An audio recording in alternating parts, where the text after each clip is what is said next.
అందరికీ నమస్కారం. ఆపదలో ఉన్న జనసేనకి పవన్ కళ్యాణ్ గారి తరపున 1,00,000 రూపాయలు సహాయం చేసేదానికి జన సైనికులందరూ కూడా ముందుకు వచ్చారు. ఈరోజు జనసేన ఒక పెద్ద కుటుంబం. మన కుటుంబంలోని ఒక ఉద్యమికి ఇబ్బంది వచ్చినప్పుడు మనందరం కలిసి నిలబడాలని దగదర్తి మండలం, కావలి నియోజకవర్గం, అనంతవరం గ్రామస్తులైతేమి, ఆస్ట్రేలియా, క్వీన్స్లాండ్లో ఉన్న జన సైనికులైతేమి, మేము మా వంతు ఆర్థికంగా ఆ కుటుంబానికి పేద కుటుంబం కాబట్టి మేము ఆర్థికంగా సాయంగా నిలుస్తామని ముందుకు రావడం, ఈ విషయాన్ని మా జిల్లా పర్యవేక్షకులు వేములపాటి అజయ్ గారికి తెలియజేయడం, ఆయన కూడా జిల్లా తరపున నాయకులు ప్రవీణ్ అన్న అయితేమి, ఆయన అయితేమి ఆర్థికంగా సహాయంగా నిలబడదామని చెప్పి ఈరోజు ఇక్కడ సింహపురి హాస్పిటల్, మెడికవర్ హాస్పిటల్కి వచ్చి పరామర్శించడం జరిగింది.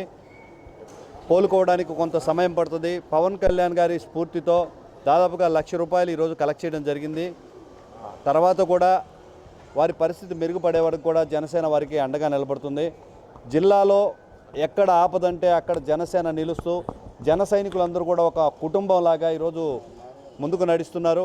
యాక్సిడెంట్ అయిన అనంతరమే మనమందరూ కూడా అనంతవరం జన సైనికులందరూ కూడా అప్రమత్తమై వాళ్ళు ఫండ్ కలెక్ట్ చేసి ఈరోజు ఆ కుటుంబానికి అండగా నిలబడమే కాకుండా జిల్లా పరిధిలో జనసేన కార్యాలయం నుంచి కూడా ఆర్థిక సహాయం కాదు, మాకు మనుషుల సహాయం కావాలని చెప్పి జనసేన పార్టీ రిప్రజెంట్ చేయాలని చెప్పి ఈరోజు ముందుకు రావడం జరిగింది.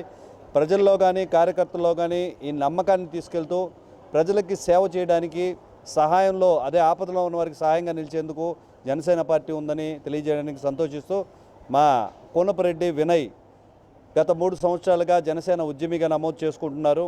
వారు పూర్తి ఆయురారోగ్యాలతో తిరిగి రావాలని, మళ్ళా జనసేనకు వారికి సేవలు అందించాలని, గతంలో జరిగిన అనేక కార్యక్రమాలకి మా అనంతవరం జన సైనికులకు తోడుగా నడిచిన వినయ్ త్వరగా కోలుకోవాలని భగవంతుని ప్రార్థిస్తున్నాను. జై జనసేన, జై హింద్.